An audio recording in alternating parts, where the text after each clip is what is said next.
It should come to no surprise to anybody in the loop that utes in Australia are kicking some big goals. 6 of the top selling cars in this country last year were utes, including the top 2 models. But what might surprise you is the price of admission. These aren't cheap cars.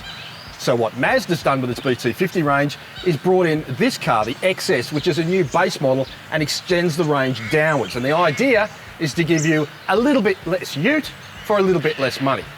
So yes, it's got vinyl floor mats and it's lost a few little bits of equipment, but the big change has been the move from the 3-litre engine in the BT-50 we know and love to a 1.9-litre unit. But what's that mean for the blokes who have to use it? Now, my written review on this car is on the CarsGuide website, but if you're on YouTube, don't forget to hit subscribe and ding the bell, and we'll give you the time codes, so if you're watching the video, you can skip to the bit you want to see.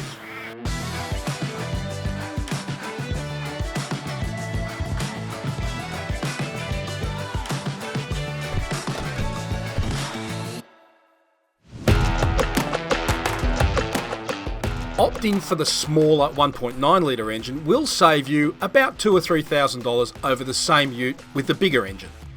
That means that the BT-50 range now starts at $33,650 for the 4x2 single cab chassis, while the cheapest dual cab is the XS 4x2 at $42,950. The cheapest 4x4 dual cab is now the XS at $51,210. The smaller motor is the only difference apart from a simpler stereo system, fewer parking sensors and the vinyl floor mats. The question is whether $2 or $3 grand is enough off the price for the move to the much smaller engine, and even if it is, the Mazda is still hardly the bargain buy in the ute market.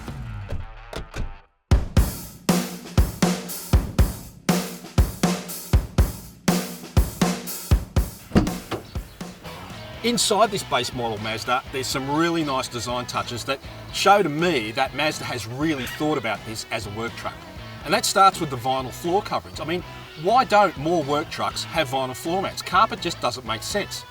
Mazda's also put the cameras for the autonomous emergency braking and the adaptive cruise control up high here on the windscreen. That means this car, when you fit it with a bull bar, those functions will still work perfectly. I like the fact that the car has also got an ignition key, not a starter button, so the key stays in the car when you're camping. It doesn't get dropped by the campfire. You don't have to find it in your tent or your swag the next morning. But the best thing about this car, the cleverest thing, and it's something that I've been waiting for a long time, somebody has finally worked out that iced coffee milk is one of the tradies' 4 main food groups. So finally, somebody has made a cup holder in the center console with a round hole for a can and a square hole for a milk carton. Brilliant.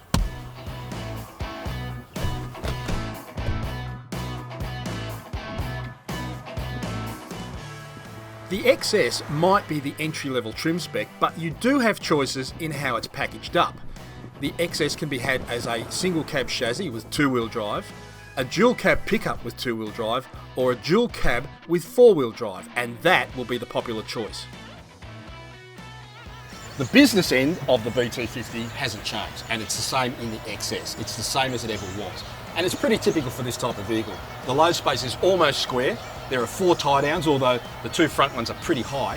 And unfortunately, it's just a little bit too narrow between the wheel arches to take a standard Australian 1165mm pallet. But other than that, it'll do the job. The rear doors open nice and wide, although the seat itself is typical of vehicles like this, a bit upright and a bit flat. Up front, it's better, and there's a fair dose of Mazda to remind you that you're not in one of the budget brands.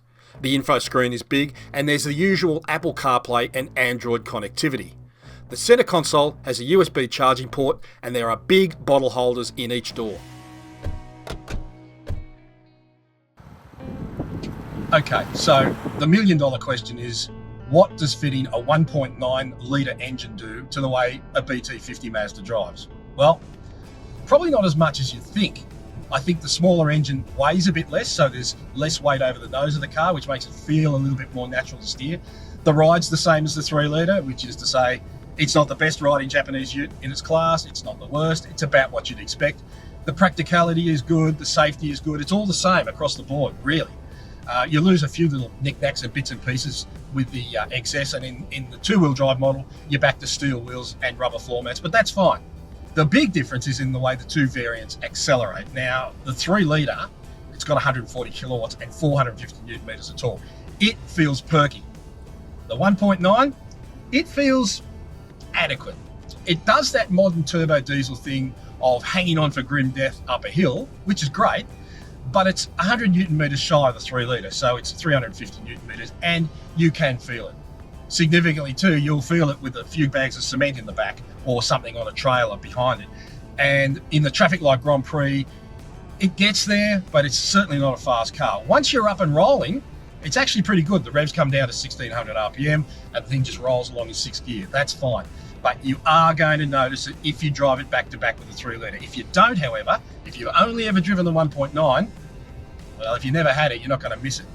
The other thing that saves the 1.9 is its automatic gearbox. That 6-speed has enough smarts, enough intelligence to kind of have worked out what gear you need to be in.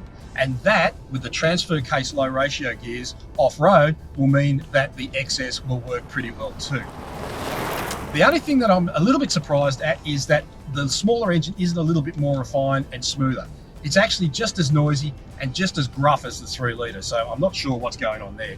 But it does do the job. If you don't need the grunt of the 3 litre, then why pay for it? People are going to keep coming back to that point, and that's the way fleet managers think, so it's worth bearing in mind.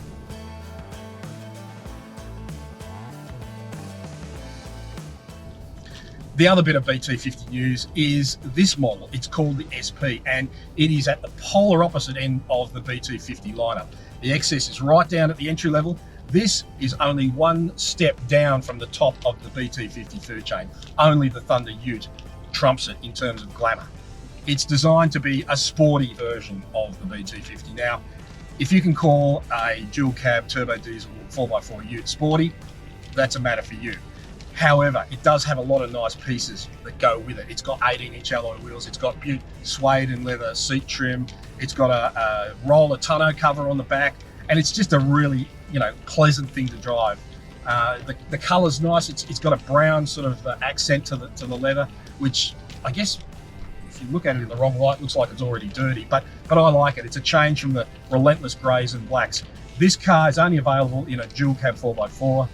In automatic form, it's a tick over $66,000, so it's not cheap, but it does get you a pretty swish ride and the Mazda badge, and that'll make the difference for a lot of people. So that's the other piece of BT-50 news. That's the other thing that they've slotted into the range to broaden the appeal of the entire lineup. Think about it like this. The XS is for the guy who is working for the bloke who owns the vehicle. Okay, it's not your user chooser. The SP, that is for your cashed up tradie. That's the target audience for this car.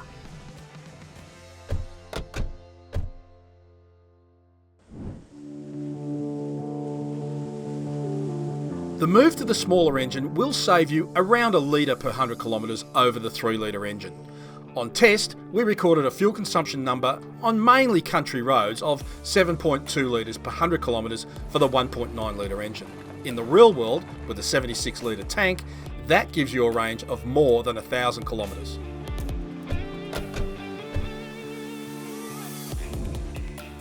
It's really good to see that ute manufacturers are taking safety seriously. I mean, tradies have to wear high vis on the worksite, why shouldn't their vehicles be safe too?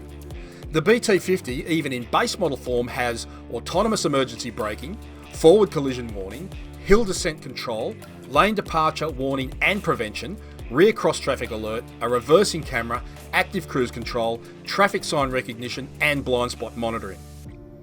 On the passive side, there are airbags for every occupant, including full-length curtain bags for the rear passengers of the dual cab variant.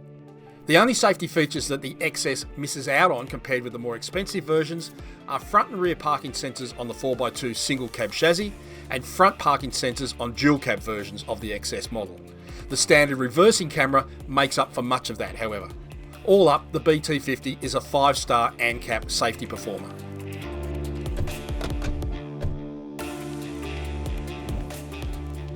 The BT-50 range comes with Mazda's 5-year unlimited kilometre warranty.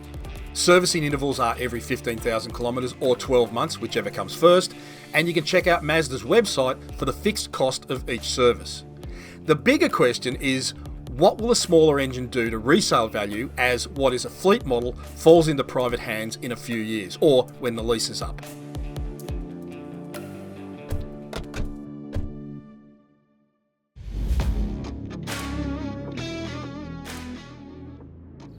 So, here's the bottom line. By opting for the 1.9 litre engine in the XS base model BT-50, you can save yourself a few bob. For some fleet customers, that saving will be enough.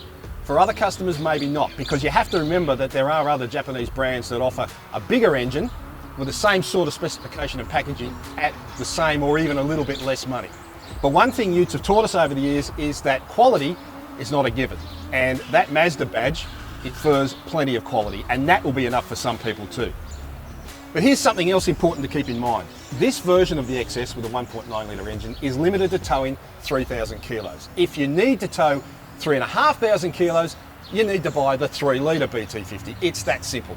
And don't lose sight of the fact that not everyone is a tradie with 40 bags of cement in the tray towing an excavator. So if you don't need to tow 3.5 tonnes, why pay for a car that can do it? You don't buy a chainsaw to slice bread, you buy a bread knife. And I'm giving this bread knife 6.5 out of 10.